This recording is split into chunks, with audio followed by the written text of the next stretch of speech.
The sound of moaning wasn't from the TV. It was real. It was upstairs. It was my husband. And the woman wasn't me.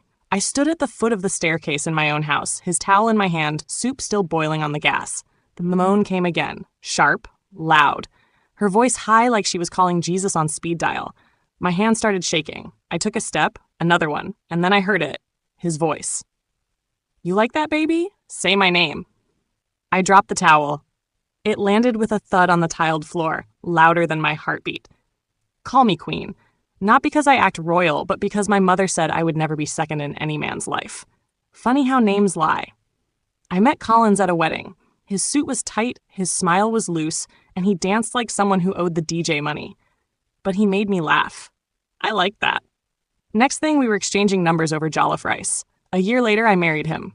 I wore white. He wore lies. Our first 3 months were beautiful. We laughed at small things, burnt toast, wrong Uber drivers, Nipa taking light mid-kiss. He used to call me my oxygen. I used to believe him. Until I found the lipstick stain. The lipstick was red. I don't wear red. I wear gloss. Nude. Simple. "Whose lipstick is this?" I asked, holding it up like a weapon. He blinked once, then did the thing all men do when they're caught. "Ah, queen. You don't trust me?" Trust. That thing I gave him in bulk, like buy one, get 50 free. "So how did it get on your shirt?" He looked at the shirt like it betrayed him. Maybe from the dry cleaner. "So dry cleaners now kiss shirts?" He walked away. Just like that. Like my question was wind. Later that night, he came to bed with "Baby, I'm sorry," and it didn't mean anything. He held my hand like it was made of glass. He said, "It was just once. I was drunk." He wasn't drunk. He was naked and happy. But I forgave him. That was the first time. You know what's worse than heartbreak? Repeating it. The second time, it was a text message. She sent him a picture, her in blue lace panties. She wrote, "Miss your mouth, Daddy." I wasn't even angry. I just felt tired, like my emotions had packed their bags and left without telling me. I showed him the message. "She's crazy," he said. "I don't even talk to her again." "Then why is she calling you Daddy?" He scratched his head like he was looking for answers inside his skull alone. Then he started crying. Yes, crying. Collins, my tall, strong, gym-loving husband, crying like his ancestors just slapped him.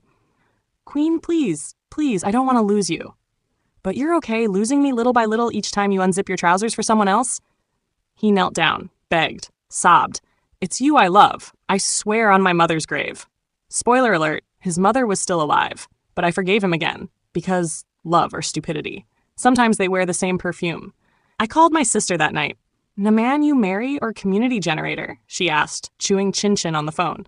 I laughed, but the laugh was hollow, like an empty church on a Monday. By the third affair, I stopped checking his phone. By the fourth, I knew all the women's names. By the fifth, I memorized their moans. But the sixth? The sixth changed something in me. Not my heart. That one had died already. No. It was my soul that woke up, and it wanted revenge. The seventh woman had braids. The eighth had a nose ring. The ninth called him my sweet tiger in the middle of the night, and forgot he had a wife who could hear everything through the thin bedroom wall. Let me explain how deep Colin's madness went. He cheated like it was a full-time job with bonuses. Every week came with a new lie, a new woman, a new story that didn't add up. Sometimes he didn't even bother to lie properly. Once he told me he was stuck in traffic while I stood behind him at a supermarket queue, watching him pay for condoms and wine with a girl that couldn't spell loyalty if you gave her a pen. And you know the worst part? After each scandal, this man would cry like a politician during campaign season. "I swear on my life, Queen. I'm done. You're all I need. That girl means nothing. Nothing, baby." "How many nothings do you plan to collect before you finally get full?" He would fall on his knees, hands in the air like he was auditioning for a Mount Zion film. Then the drama would start. "The devil is trying to destroy our marriage. Don't let him win. Please, Queen, I'm not myself." That part was true. He was definitely not himself. He was his father, his uncles, his cheating ancestors, reborn with a smartphone and zero shame. One day I opened the guest room wardrobe and found lingerie. Not mine. A red lacy one, size small, I wear medium.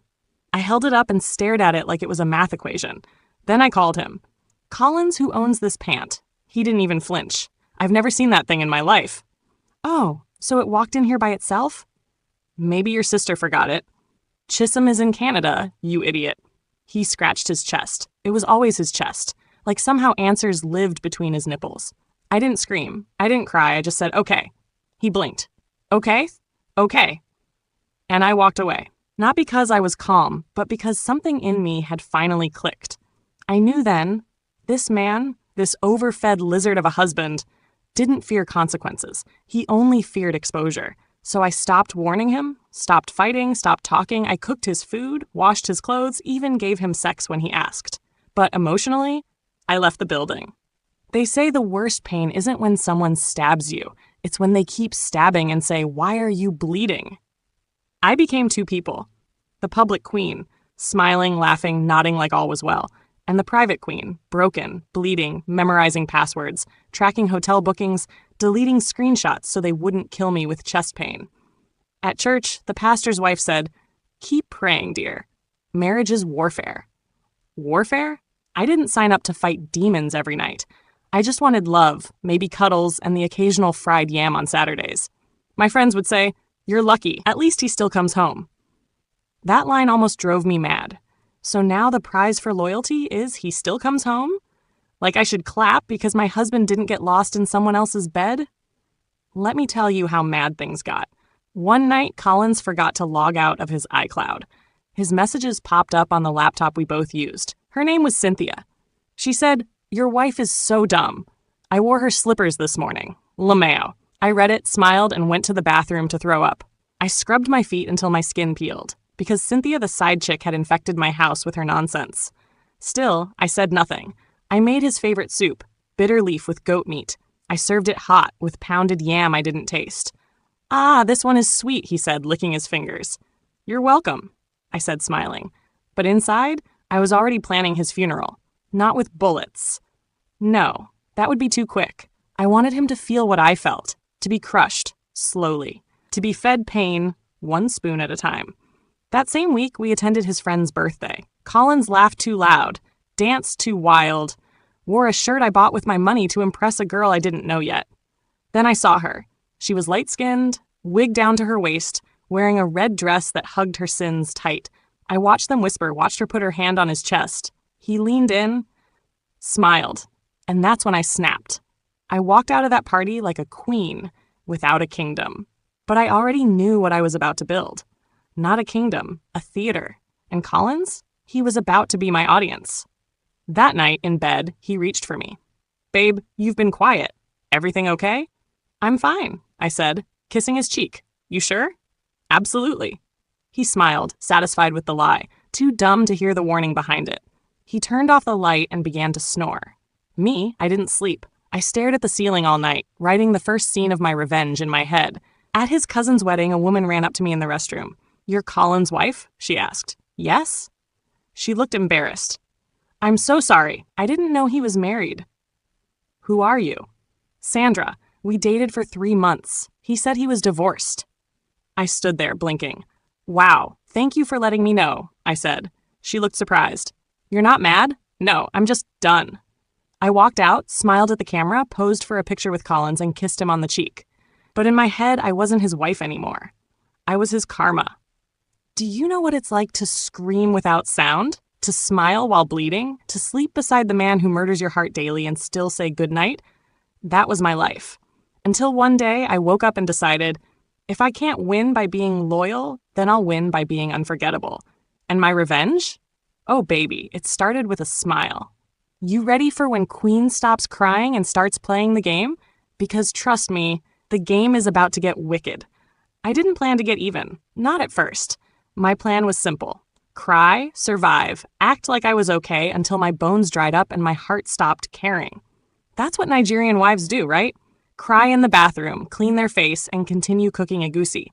But something changed in me that night. The night he came back from Bible study. Shirt open, belt twisted, his perfume mixing with cheap female body spray. He walked in smiling, chewing gum like a goat that knew it was doing nonsense. "Queen baby, you still awake?" Yes, I was praying. Praying for what? For fire to fall. He laughed. That annoying, fake laugh like everything in life was a joke, even my pain. That night, I didn't ask where he had been. I didn't sniff his clothes. I didn't scroll through his phone while he slept. Instead, I stared at the ceiling and made a decision. I was tired of begging for the bare minimum. I was tired of being the good woman. I was tired of bleeding in silence. So I lit a small fire in my heart, and I said to myself, if this man wants to play dirty, then let's stain the whole house. The next day, I opened a new Instagram account. Private, pretty, no surname. Bio, just here to cause trouble. I posted one picture, just my legs and heels, red nails, wine glass. Within an hour, I had 12 DMs. 3 of them were his friends. I smiled like a fox in heels. One of the messages said, "Damn, your legs look like trouble." It was from his childhood friend, Uche. The same Uche who toasted me briefly before Collins proposed. The same Uche who acted holy every time he came to visit us. I replied, "Then maybe you should come and fix the trouble." Boom. Hooked. We talked for hours. I didn't even say my name. I let him guess. He didn't. He said he was single. I laughed out loud. Uche's wife just had a baby. By the 3rd day, Uche was begging to meet up. I said, "Can't. My husband is always watching." He said, "Dump him. You deserve more." I sent a voice note. Just laughter. That slow, sarcastic one that sounds like wickedness. Then I blocked him. First blood drawn. Let me be clear. I didn't sleep with anybody. But I wanted him to think I did. I started dressing differently. Not slutty, just dangerous. Red lipstick, heels I hadn't worn in 2 years, new perfume with a name that sounded like sin. One Saturday morning, I wore jeans so tight Collins choked on his cornflakes. "Where are you going like this?" "To the salon." "Since when do you dress like that to make your hair?" "Since today." I kissed his forehead and walked out. I didn't go far, just sat in a cafe down the road, sipping Chapman and texting nobody with a smirk. When I came back home, he was pacing. "Queen, who were you with?" I shrugged. "A man." He froze. "Which man?" "A man that opens the door for me, compliments me, and doesn't smell like someone else's panties." He didn't laugh. His eyes narrowed. "Are you trying to punish me?" I walked past him. "I'm just trying to remember what it feels like to be desired." Boom. That one landed like slap. The next few days, I let the madness grow. I saved a man's number on my phone as Sweetness and left it open on the bed. He saw it. He didn't talk for hours. That night, he held my waist while I was doing dishes. "Queen, are you cheating on me?" I turned, blinked, then said softly, "Would it hurt if I was?" He nodded slowly. Good. Now he was tasting his own poison. Bitter, isn't it? I started leaving hints, lipstick stains on my own neck, coming back home with my bra tucked into my handbag, moaning on the phone while in the bathroom and cutting the call when he knocked. "Babe, who are you talking to?" "My lover." He froze. "You're joking, right?" I just smiled and walked out in a towel.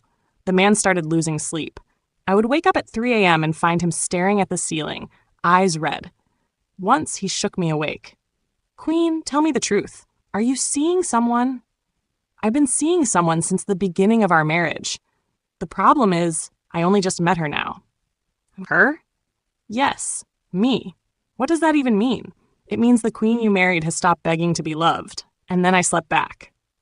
You want to know how crazy it got? I called his cousin Victor on speaker right in front of him. Victor picked. "Hey, Queen, what's up? I'm horny. You free?" Victor laughed. "Wait, what?" I winked at Collins. "Just kidding. Tell your wife hi." Then I cut the call. Collins stood up like his blood was boiling. "Queen, that's my cousin." "And what am I? A goat? You're hurting me." "Good."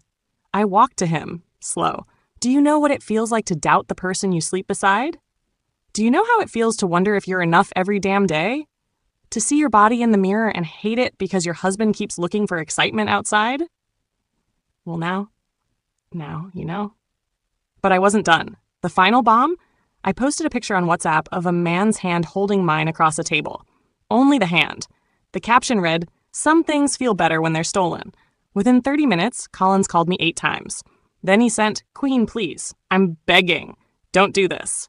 I didn't reply. He called my friend Joy. Joy called me, laughing. "Babe, Collins just asked me if you're sleeping with his younger brother." "And what did you say?" I said, "Which one?" We laughed until tears fell. But my tears weren't from joy. They were from pain. This man turned me into a villain just to understand how much I loved him. And now he was afraid. Not of me leaving, but of me becoming what he used to be. At night, I watched him flinch every time my phone rang. He started texting me good morning, started sending love songs, started coming home early, like a frightened puppy. But I wasn't done playing. Not yet. I hadn't touched his father's name yet. And oh, when I did, he would finally understand what bleeding truly felt like. Collins started looking like a man being haunted by ghosts only he could see. He lost weight fast. He shaved his beard and grew it again in the same week. He started going to church on Tuesdays. We don't even have Tuesday service. He became paranoid, following me in his car without headlights, checking my underwear like a customs officer searching for cocaine, sniffing my clothes like I was perfume from Dubai. I didn't need jazz. I had silence, and silence was killing him slowly. One night, I returned from a simple dinner with an old classmate, just food and laughter. No touching, no sin. But the moment I opened the door, Collins was sitting in the dark like a horror movie. Where were you? Out. With who? A man. What's his name? I dropped my purse. You didn't ask me the name of the girl you slept with in our bed. Why should I tell you my own? Boom. His mouth hung open. His body froze. I walked to the kitchen, poured cold water, drank half, and poured the rest on my chest, just to mess with him. Are you okay, Collins? You're destroying me. I smiled. Good. Now you know how it feels. He started crying. Again, he cried more that month than in the entire 4 years of our marriage. I found him staring at the mirror one morning, saying, I don't even know who I am anymore. I wanted to answer, a joke. But I didn't. I just tapped his shoulder and whispered, welcome to my world. Let me tell you the madness he descended into. He installed a tracker on my phone. I found it and left it there. Why? Because I wanted him to see me go to places where bad things happen and wonder. I wanted his mind to cook stew with ingredients I didn't give him. Once, I went to the spa, switched my location to a short-let apartment, and left my phone there. Then, I went to the market. By the time I returned home, Collins was shaking, sweaty, red-eyed. Queen, where were you? I was here the whole time. Your location said, then maybe ask your ancestors, because I don't owe you peace. He looked like he wanted to slap the ground. His friends noticed. Uche called him moody. Victor said, you don't fall in love again, Abi. And his younger brother, Timi, said, bro, you look sick. You need a break. That's when I dropped the biggest bomb. I told him I wanted to visit his father. Alone. He choked on his water. My dad? Why? I just want to talk. About what? Marriage. He coughed again, eyes wide. Queen, my dad is. He's not the type. Oh, I know what type he is. He raised you. Boom. He shut up. Let's rewind a little. His father, Chief Edward, was a proud, flashy, Agbada-wearing, loud-laughing man with a long history of cheating on Colin's mother. Everybody knew. They just never said anything out loud. I saw the way he looked at women, like they were meat on skewers. So I booked the visit. One Saturday morning, I wore a soft pink blouse, tucked into a black skirt that hugged my waist like a bribe. Subtle makeup. Anklet. The one Collins hated. I walked into Chief Edward's mansion with confidence. He hugged me. Tight. Too tight. Ah, my fine daughter-in-law. Come in, come in. I sat, crossed my legs. Chief, I need advice. Anything, my dear. Are you pregnant? I smiled. No, but I'm thinking of having a baby. Ah, that's good. Collins will be happy. Yes, but not with him. He blinked. Twice.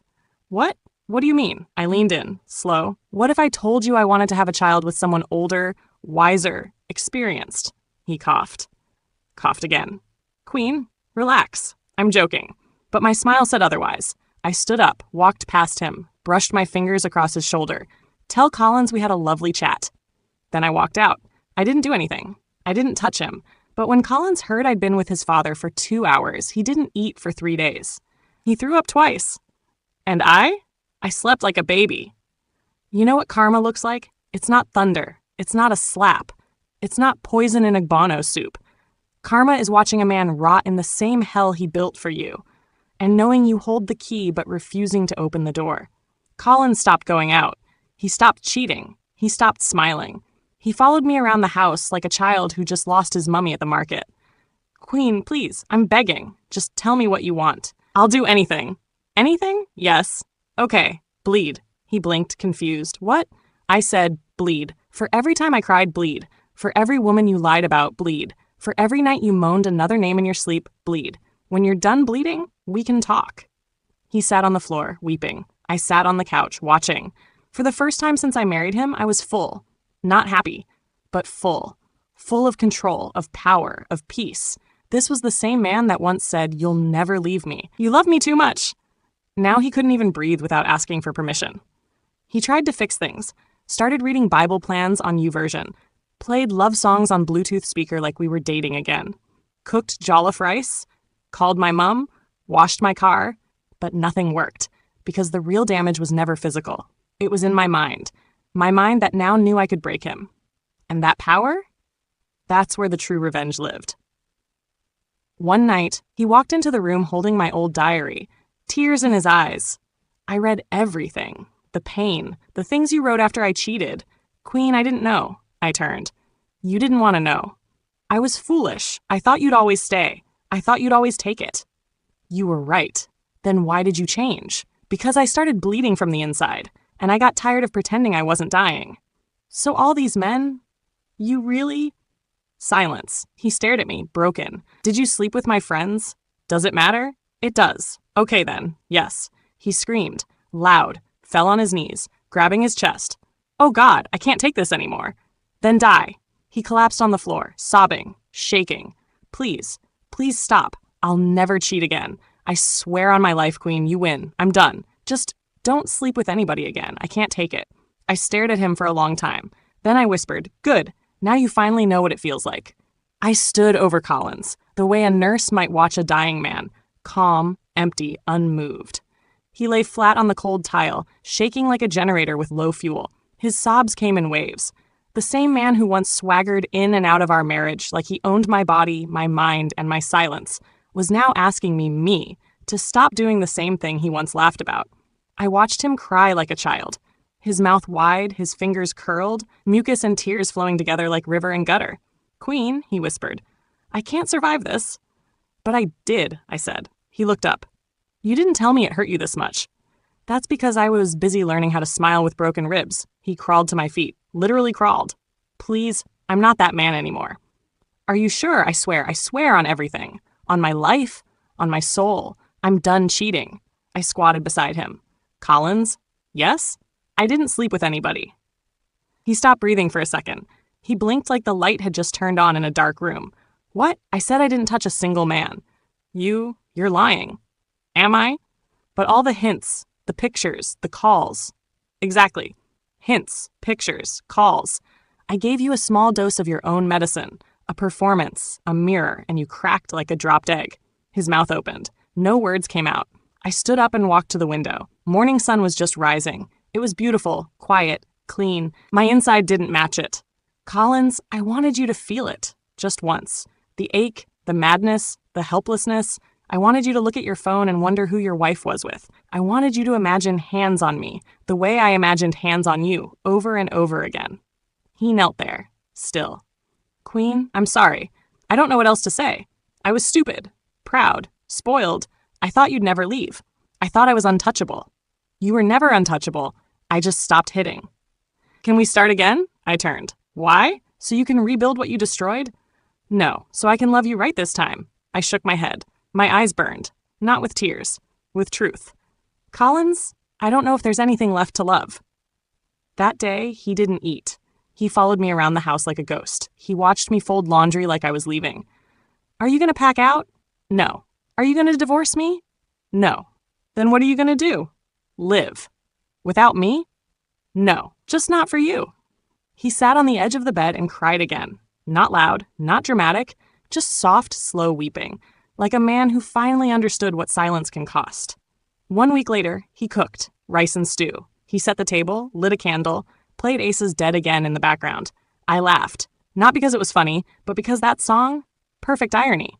He served me. I want to be better. That's good. Be better. For us. No. For yourself.